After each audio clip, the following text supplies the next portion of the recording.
Can I see some hands? How many of you know what a sacred grove is? Yeah? Awesome. Would you like to tell us what a sacred grove is? So I actually been to Kerala. It's my hometown. So there we have something called Sarpakav. Sarpakav is basically when there are the temples of Nagas, basically snakes, and these are protected forests which the temple as well as the people in the community protect. And these groves are not accessible to human beings allowed, apart from specific occasions wherein they conduct rituals in honor of the snake gods. So it's also worship of the spirit of the forest, as they say in the movies. So that's something that I know about sacred groves, and also there are a lot of different I guess species also that are persisting there because of lack of human intervention. So that's also something that sacred groves present in themselves. So yeah, thank you. So that's basically what sacred groves are, right? There these spaces protect. But the other interesting thing is, like you said, it's free of humans for the most part. The way we think of like bus traffic and people just going there for a fun holiday, but they're still used by human communities. They're still used by people. But like you said, there are studies to show that sacred groves are among the most biodiverse spots even within a green space, right? So it just goes to show that there is a people element to the natural system as well. So any thoughts from you? Yeah, thanks first of all for inviting me. The films that you saw, we all saw, shows a lot of gloom and doom. But I come from the field, and there's a lot of positive things also happening. So please don't get carried away or don't kind of get disturbed by what you saw. And the change that we all want is happening and will happen only if you all get involved. And as far as communication is concerned, I believe that every communication of a challenge or a problem must have a solution attached to it.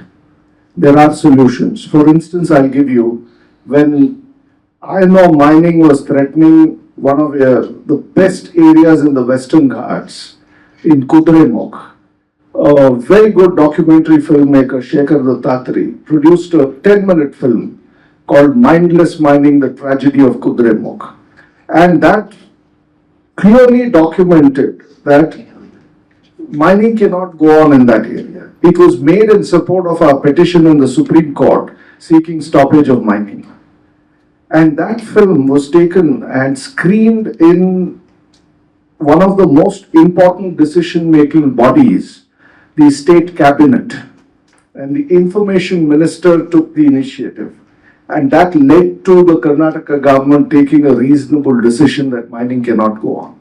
So, we've also used a film which talks of voluntary resettlement, a win-win solution. Because there are people marooned inside our protected areas.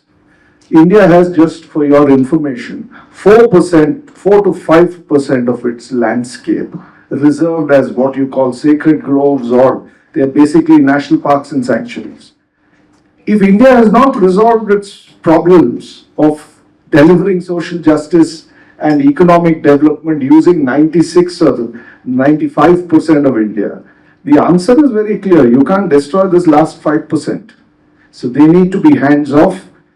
And as the first film clearly showed, don't pick up that seed. There are naive views floating around that people and large wildlife can live harmoniously. But when markets, as even the fish film showed, that when markets enter the equation, wildlife cannot survive. So we need to be very careful, but there are solutions, and what I want to tell this young audience is that please participate, understand the issue first, and read about it. Read, because there's a certain lack of knowledge, even in the media, which I experience day in and day out. And look for good material which talks of solutions, which talks of which is science-based, and therefore you can craft solutions. So participate in the process, participate in delivering solutions to the society, and which is based on good science and knowledge. Do you guys have any thoughts to that? I've been part of the waste management movement for the past 10 to 11 years, and it can get depressing. It can get a little nothing is happening kind of a feeling.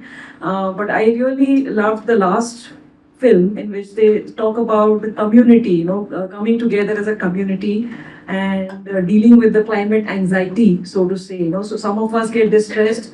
Some other, people go in the front and, they talk about, they continue the conversation, in this rotatory manner, and dealing with it as a community is what I feel, is really important. So I want to add on to what you said actually, and it's the last film, Living with Anxiety and Coping with this Doomsday Syndrome, which is so big in our minds and hearts as well. This is also a personal experience. I did a course on waste management as well about 8-10 years ago, and it was so overwhelming to know the reality. So this was happening in Bombay when I did the course, and whatever the film shows is very, very real. That's how we live in Bombay. Homes are that tiny, there is no light. I couldn't finish the course because the overwhelm was so massive. And it's a real problem. How do we solve it? Community coming together is very important, but don't you think the legal system needs to really support it? Now, waste management it's become important to segregate. But if I look at our society itself, it's not happening. The reality is that there may still be good thought, there may be a legal penalization, but when it comes to ground reality, there's such a massive gap. So do you think education plays a role here? Because the stakeholders in waste segregation are not owners of the apartments. It's the house help that we employ. And I feel there is a lot issues of dignity which really come in segregation. That's what I personally felt, and it stops there. So any thoughts there? Sorry. I'm not into urban environment issues, and I'm not connected with that. Just that I take care to ensure that my garbage doesn't go out, it's segregated, etc. You talked of whether there are legal solutions to this. I work on that front quite intensively. The point I want to make is India can't be run by courts. We must be very clear about it. But yes, the Constitution of India empowers every citizen to approach even the highest court in the country, the Supreme Court. I don't want to get into article numbers and so forth, Article 32 if anybody is interested, where you can file a petition in public interest seeking enforcement of your fundamental rights. So therefore, the courts are open. It is a forum. But then you have to work with the administration. If you do, yes, they'll be unresponsive initially. There may be some people who might listen to you. But more importantly, I think we as citizens lack discipline. If we govern ourselves and we act, and that's where the thing of education comes in, not just classroom education I'm talking. So if we self-regulate, quite a bit of it can be resolved because the legal framework anyway is there. So if you can work towards that and ensure that we act as a community, as an individual, then much of it, I'm not saying everything will get resolved, but quite a bit of it can be resolved. I just want to add to this, this is again a real life, when you mentioned that we have a legal system. So my son is very enthusiastic in this, and he's actually taken pictures of broken pavements or hawkers falling over residential areas. And he found out whatever the ward number, the email IDs, and he's taken pictures and he's emailed the authorities.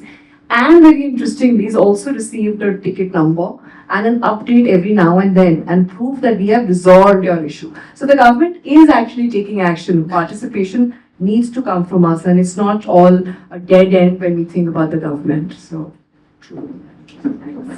No, absolutely. And just speaking to the urban systems, and so we work a little bit with that with the organization that I'm a part of. And one of the things that we do is nature education, right? Like taking a step back. And when we work with, so in nature education takes different forms.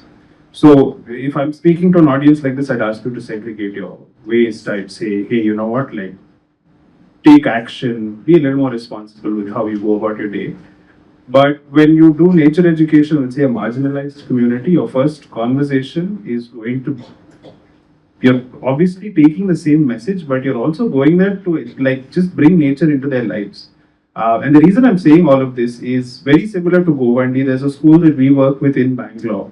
And they're a foundation that's primarily educating kids whose parents are constantly migrating, right, for work. So when we work with them, we went back with them to explore where they live and where they play, and you know, these are children, right? So play is a very important part of their life and just their growing experience and how they perceive the world. They said, we'll take you to the Pahad. I said, cool, let's go to the Pahad. So we went to the Pahad, and the Pahad is a landfill, right? And for them, it's just this glorious place, and they're showing us these tiny little climbers that are coming out of it. They know where the dragonflies are laying their eggs in these puddles that have connected between the plastic. So, the thing I would say is, I feel like if enough conversations happened and you actually saw where your waste went, things would be a little different. And this is where you guys are all media students, if I'm not wrong, no? And you saw how powerful films can be. You see how powerful folklore can be. That's how traditional knowledge has been passed on from ages. There's no escaping the fact that the world is urbanizing, right? I think by 2050, there's an estimate that about 60% of us will be living in an urban space. So that's not going to undo itself. And like Sir said, there's about 4% of protected areas. How much more load are we going to continue to put on that and depend on those spaces and continue to degrade the other space and say, hey, you know what, but we've protected that, let's just do whatever we want with this. So that needs to seep into our culture. We need to have a culture of urban ecology where we also say that, hey, we'll protect that area, but let's look at what we can do with these spaces as well, right? Like, it doesn't take responsibility away from us. We can do whatever we want here because that place is fine.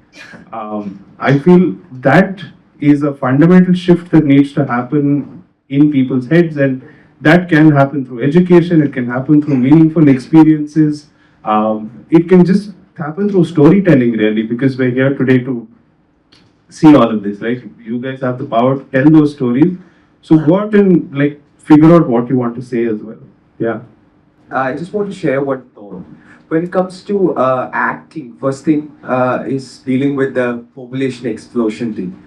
In the Gatar Ki Machli movie, they are talking about how crowded the city of Mumbai is. That's why some of the people from the lower economic set have to be replaced to a place where colonies are built so that the government can accommodate them.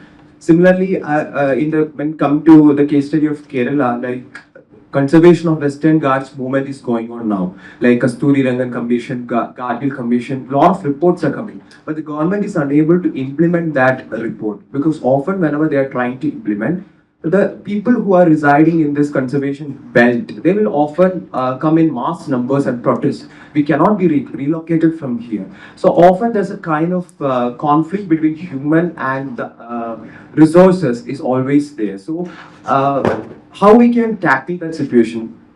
One thing which comes to my mind is population control really. Like government is always coming up with population control of 2 children. So in that scenario, how we can accommodate this conflict between, how we can reduce this conflict between resources as well as the overwhelming population.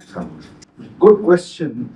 And you bring up live debate that's going on in Kerala and other places on Western Ghats. Now, the first thing, I won't go into the details because it's quite complicated, but broadly speaking, the Gargil report is over. The government has rejected the Gargil report. And the Gargil report, in my personal view, was a lost opportunity.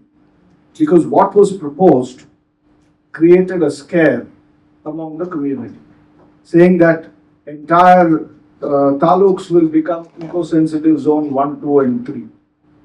Second was a vicious misinformation campaign launched even by elected representatives, saying that, hey guys, all your properties will go, it will be acquired, Gargill report is coming. And that report fed into, or rather these elected representatives grabbed portions of the report and created fear. In reality, let me tell you, legally speaking, Environment Protection Act under which these eco-sensitive zones are constituted, there is no power to either the central government or state government to acquire any land. So the question of throwing people out or displacing them doesn't arise in the first place. So the government, after all this started, diluted or rather went in for a review of that report. And there came the Kasturi Rangan committee report. That adopted a more sensible approach. But even that is not implemented. But for those, and I mentioned earlier that some things can be achieved through courts. There is a separate eco-sensitive zone process initiated by the Supreme Court which has quietly gone on. And even in Kerala, quite a bit of what was not intended to be included has been included now in the other process. So it's not all gloom and doom. And the question of people losing their property and all doesn't arise. Yes, in case of national parks and sanctuaries and tiger reserves, there is a voluntary resettlement process that goes on. And let me tell you that a majority of the people want to come out and live and get themselves educated like you and me. And that must be respected. You can't keep them as museum specimens inside, because the generation feels, and there's a very interesting film in the voluntary resettlements win-win solution, which was screened in the National Board for Wildlife when I was there. Shekhar Dattatri was also there, he had made the film, the Prime Minister watched it. So, and there was a package announced for these people who want to come out. So the thing is that India as eminent conservationist, ecologist of the world, George Schaller once said, we are flying in an airplane and slowly we are removing one rivet after the other. We don't know when the wings are going to fall off. So we must stop that process. And therefore, all of you, through your writings, through your social interventions, through collaborations, must intervene to stop that. The administration is bound to listen to you. And if the administration does not listen to you, you have the option of going to courts. So, but then you can't just keep sitting there and saying, oh, somebody else will do it. You must get out of your comfort zones. Otherwise, change in society will not come about. And I endorse what is said in the first film. Don't pick up that seed. Because markets just cannot, if anything is collected from our forests for markets, it's not at all sustainable. And I can tell you that, I can give you umpteen examples. So the misinformation campaign in Kerala for all these reports caused the problems. But then now, after what has happened in Wayanad, and I was there 3 months ago, people want to come out. People have realized what has happened to their environment. So, the cause and effect in environment is far apart. And that is the reason why it is difficult to convince decision makers as to when Wayanad happens, people will know, oh, something is wrong with the environment. But bit by bit we are dismantling. At that time, nobody realizes. Even when you write a story tomorrow in the media, people will say, hey, what is this? This is exaggerating the whole thing. But that's why you need to have facts on your side when you write. And we need to counter these misinformation campaigns that are launched by vested interests. But Kerala, slowly the process is happening. It's not all lost. Thank you, sir. So, you saw some films about, these inviolate sacred spaces where its people to leave it alone. We saw overfishing and what it's doing to smaller fishing communities. With that nice little, my favorite visual in that film was when that fisher folk sits down and takes a nice big sniff of that fish curry. If you've traveled anywhere along the coast and you speak to a fishing community, that smell of fish curry is it's a cultural thing. So all lovely films, lovely ideas, nice way to even tackle something as heavy as climate anxiety. I came to this wildlife space a little late, so I had anxiety that I didn't have climate anxiety. It's like, why am I not worried about this stuff? But with all of that in mind, right, because you guys are young people in media, full of imagination, can we go around the room and share some ideas on stories you would like to tell for, to create a better space? Maybe it's a forest, maybe it's an ocean, maybe it's your own urban neighborhood. Can you think of some ideas? So when we talk about environment, one of the areas which come to our mind is the capital of the nation, that's Delhi. So if we talk about Delhi, the major problem which still lies is, I have made a documentary on it, is about the Yamuna River, which is still somehow being one of the messiest areas still in the capital. Wherein in the slums, similar to Mumbai, in Bhargav there are slums. In the small proportion there are slums near the Yamuna River as well, where the major problem is the area is too congested and the population is too much for it. Right. And majority of them are the migrant laborers who either can rot on the footpaths or can live in the congested area. Wherein the problem is the source of earning, which is the Yamuna water, is being congested and polluted. Wherein the only source of income is dying, and there's no solution for yet that. So people are now realizing that they have to save the Yamuna water or the Yamuna river, wherein we can see political parties also taking a part in it. So I think we can see people being active for the Yamuna river as well. Yeah, that sounds like a really powerful idea for a film, because it unpacks a lot of things, right? There's the environment, there's disparity in society. I think that's a huge talking point in general when you tackle environment, right? Because who's setting these laws? Who's coming up with ideas that we need to consider? It's human beings. But even within human beings, there are some groups whose voices are louder than others. So that's always something interesting to remember. Any thoughts? Yeah. The one point which I need to stress, whether you write, you make a film, you communicate, you go speak at a forum, please try and present solutions, because problems are being repeated ad nauseum. That's not going to take us anywhere. We have to craft solutions. And for urban issues, crafting a solution is not as difficult as trying, because you cannot recreate habitats like the Western Ghats. They need to be saved in situ. And there is this big myth, and I want you all to remember this when you write, etc.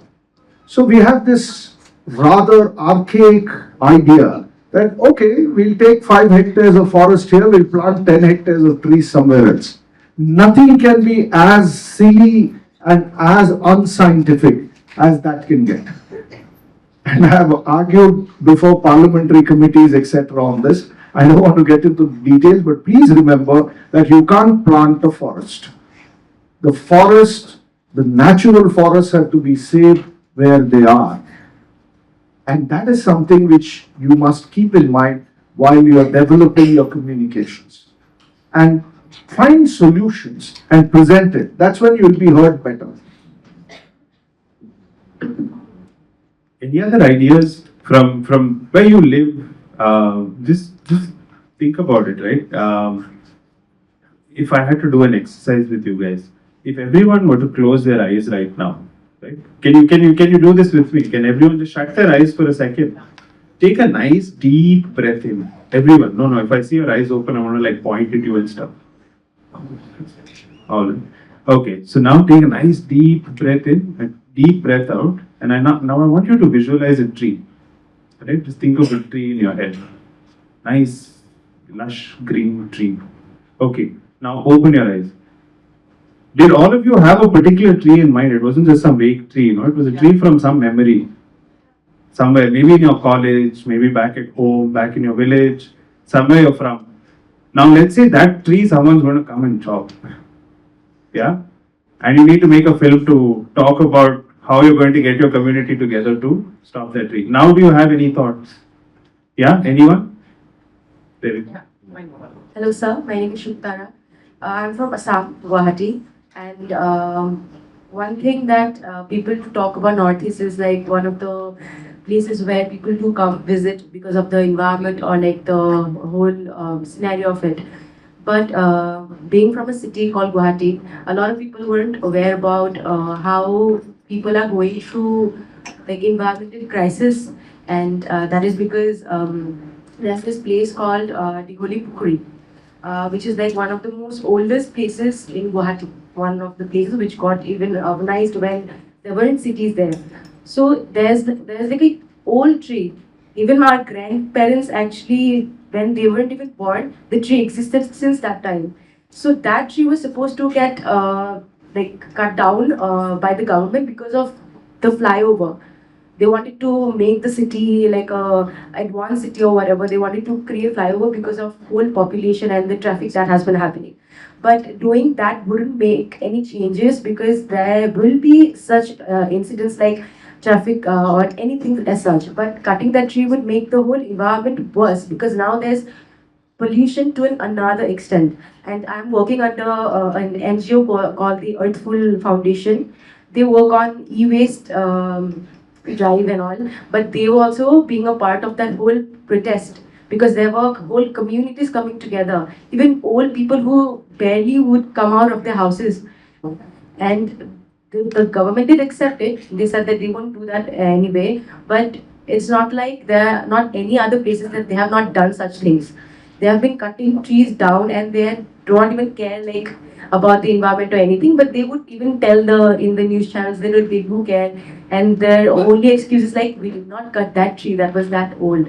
We preserved that because of the people. But is it actually because of the people? I do not think so. Why do they not think about the whole environment individually? So that's what really bothers me. And I'm doing a documentary regarding the e-waste drive with that including. So one of those things that I. That sounds incredible. And like Sir said, they'll probably cut a forest there and then go plant a forest in Madhya Pradesh in the middle of a grassland. No. Sorry, just to add, there's a big project in Nicobar for which the planting is going to happen in Haryana. Hi sir. So I have a question. So now that in Bangalore the yellow line, so the metro is coming up, and Bangalore, not only being the Silicon Valley of India, is known for its greenery and the beautiful trees and the environment. So once this yellow line, it's somewhat similar to what Shuktara said. Since the yellow line has come into the idea for the PMRCL, thousands of trees are being cut down. So if thousands of trees are being cut down, like Sir said, what would be the solution for it? Like, to save the environment when the government is taking, calls like this. At this point, solution doesn't feel like, it really matters. Because obviously they'll say we'll try not to cut down the trees and then the thousands of trees being cut down. So what would one person do if he wants to make a change in that? I think he's the perfect person to answer that with It's not a question of one person. You raised or flagged an issue. In conservation or in this kind of activism, you need to find allies. You have to find out who else is working in this space. You need to contact them, reach out to them. I'm pretty certain people are working in that area. Now, first of all, get your data correct. I don't think thousands of trees are being felled.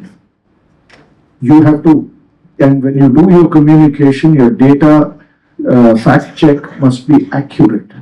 Because what happens is that the moment your facts are incorrect, your communication falls flat. So find out how many trees are. Have you used the provisions of the RTI Act to find out how many trees are felled? Have you written to the Metro Corporation to find out what are the facts? Second, in many cases, this intervention has to happen much earlier, not when the alignment has already been finalized.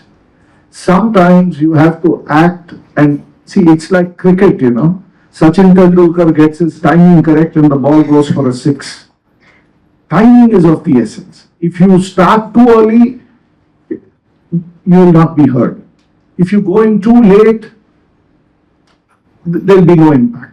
So you need to, I do not know the facts of the metro line and yellow line and all that, but all I'm trying to say is, broadly speaking, you have to intervene with proper information and the timing has to be correct. Because even if you go to court tomorrow, after everything is built, court is not going to hear you.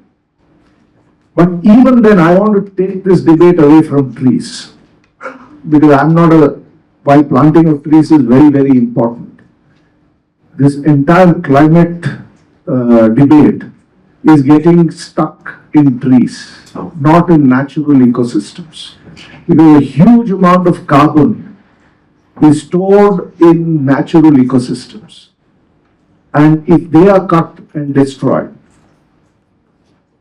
then it's going to contribute.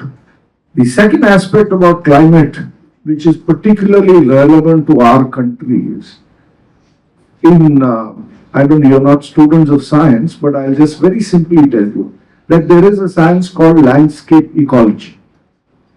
And some of the best science is telling us that it's not loss of forest or trees, it is fragmentation of forests, which is breaking up of large habitats into small bits and pieces through intrusion of a highway, railway, etc., or human settlements and so forth.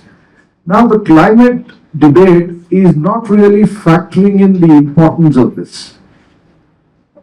So therefore, we have to stop. There's a shortage of time. So please read about these subjects. They're quite deep and you need to acquire knowledge before you put pen to paper.